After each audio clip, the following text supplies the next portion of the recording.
Quand le prophète Joseph eut atteint sa maturité, sa beauté commença à attirer l'attention de nombreuses femmes.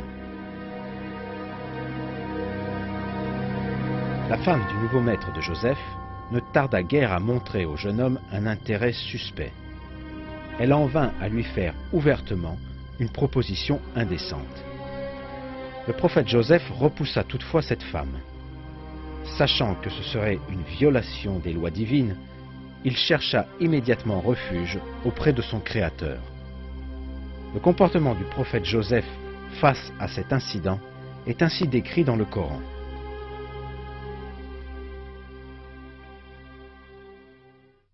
Or, celle qu'il avait reçue chez elle tenta de le séduire, et fermant toutes les portes, elle lui dit « Viens, je suis à toi.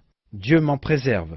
s'exclama Joseph. « Je ne peux trahir mon maître qui m'a traité avec générosité, car les traîtres ne peuvent jamais prospérer. » Mais elle avait complètement succombé à son charme, et lui-même était sur le point de céder à la tentation lorsqu'il fut éclairé par un signe de son Seigneur. Et c'est ainsi que nous avons écarté de lui le mal et la turpitude.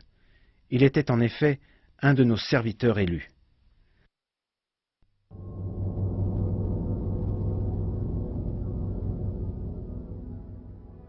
Mais l'épouse du gouverneur était très en colère contre lui. Et bien qu'il soit complètement innocent, elle n'hésita pas à le calomnier gravement. En effet, elle accusa Joseph d'avoir eu à son égard des intentions indécentes et insista lourdement pour qu'il soit châtié.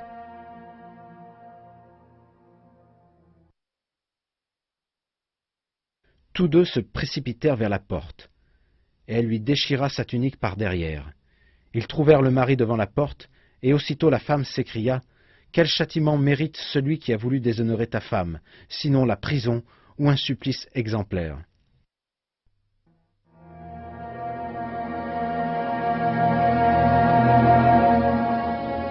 Cet épisode est relaté dans le Coran.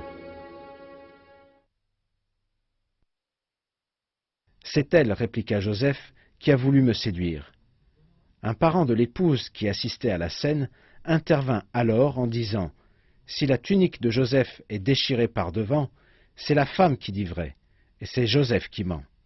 Mais si la tunique est déchirée par derrière, c'est elle qui ment, et c'est Joseph qui est sincère. » Cette intervention est pertinente, car le fait que la tunique de Joseph soit déchirée par derrière atteste bien du fait que son agresseur était derrière lui au moment où il se dirigeait vers la porte, et qu'il est donc innocent.